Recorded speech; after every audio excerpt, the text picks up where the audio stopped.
ভিডিওটিতে ক্লিক করার জন্য অসংখ্য ধন্যবাদ জানাই আমার ইউনিভার্সিটি অফ গৌড়বঙ্গের সকল ভাই বোনদের। আশা করি তোমরা প্রত্যেকেই ভালো আছো এবং কি সুস্থ আছো। তো আজকে তোমাদের কাছে আবার একটি নতুন সাজেশন ভিডিও নিয়ে হাজির হয়েছি। আজকের এই ভিডিওটি হতে চলেছে যাদের হিস্ট্রি সাবজেক্টটি পাস করছে অর্থাৎ জেনারেল কোর্সে রয়েছে। তো যারা 6 সেমিস্টারে ভর্তি হয়েছে 2024 সেশন অনুযায়ী তাদের জন্য আজকের এই ভিডিওটি। তো আজকের এই হিস্টোরি অর্থাৎ ইতিহাস বিষয়টির যারা পাস কোর্সে রয়েছে তাদের যে পেপার কোড কী থাকবে এবং পেপার নেম কী থাকবে সেটা জানতে হলে তোমাদের প্রথম থেকে শেষ পর্যন্ত সম্পূর্ণ ভিডিওটি দেখতে হবে।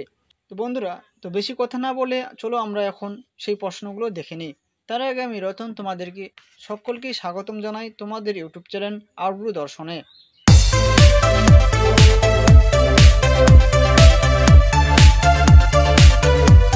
তো বন্ধুরা, ফাইনালি আমরা এখন মূল ভিডিওতে পৌঁছে গেছি।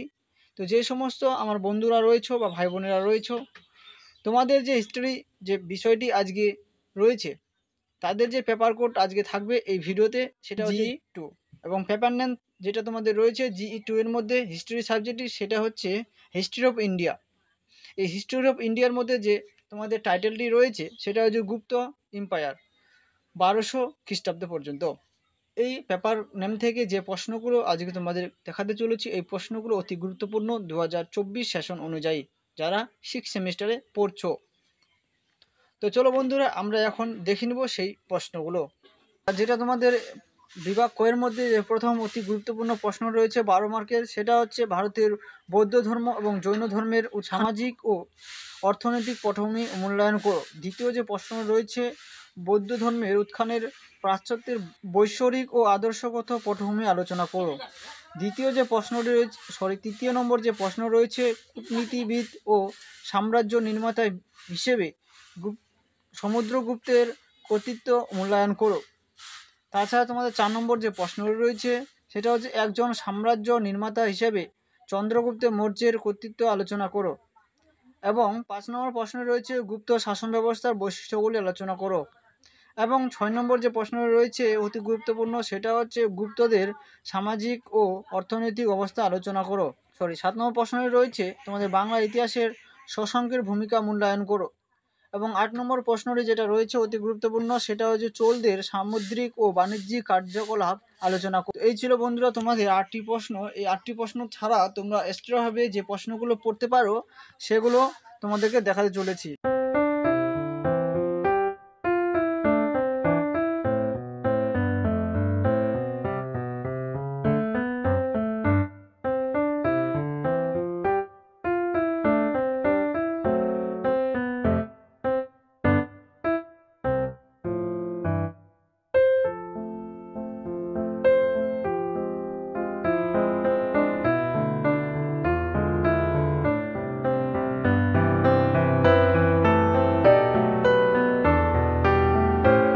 বন্ধুরা, এই ছিল 60টি তোমাদের এক্সট্রা প্রশ্ন। এই প্রশ্নগুলো তোমরা পড়ে রাখতে পারো, এখান থেকেও হয়তো তোমাদের থাকতে পারে। তো বন্ধুরা, এখন আমরা দেখে নেব বিভাগ ক্ষয়ের যে টিকাগুলো রয়েছে সেগুলো। তার আগে বন্ধুরা, তোমাদের যদি ভিডিওটি ভালো লাগে অবশ্যই লাইক করবে এবং বন্ধুদের কাছে শেয়ার করতে ভুলবে না। আর তোমরা কোন কলেজ থেকে এই ভিডিওটি দেখছো তাহলে অবশ্যই সেটা কমেন্ট বক্সে কমেন্ট করে জানিয়ে দেবে। তো বন্ধুরা, চলো দেখে নিই বিভাগ ক্ষয়ের মধ্যে যে প্রশ্নগুলো রয়েছে সেটা।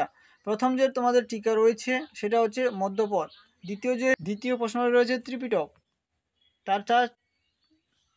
তাছাড়া তোমাদের যে 3 নম্বর প্রশ্ন রয়েছে সেটা হচ্ছে অষ্টাঙ্গিনী মার্গ এবং 4 নম্বর রয়েছে এলাহাবাদ প্রশস্তি। 5 নম্বর প্রশ্ন রয়েছে ষোড়শ মহাজনপদ এবং 6 নম্বর প্রশ্নটি রয়েছে বাণভট্ট। 7 নম্বর প্রশ্ন রয়েছে অশোক স্তম্ভ। তো বন্ধুরা, এই ছিল তোমাদের কাছে 7টি টিকা। এছাড়া তোমরা কিন্তু আরও কয়েকটি টিকা পড়তে পারো যে টিকাগুলো কিন্তু আসার সম্ভাবনা কিন্তু রয়েছে। চলো টিকাগুলো দেখে নিই।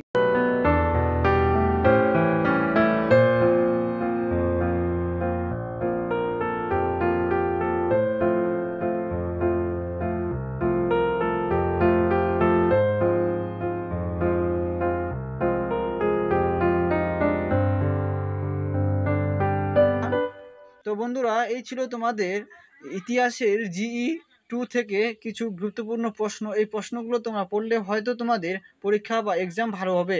তো বন্ধুরা, এই ছিল আজকের ভিডিও। দেখা হচ্ছে তোমাদের সঙ্গে অন্য কোনো এক নতুন ভিডিওতে।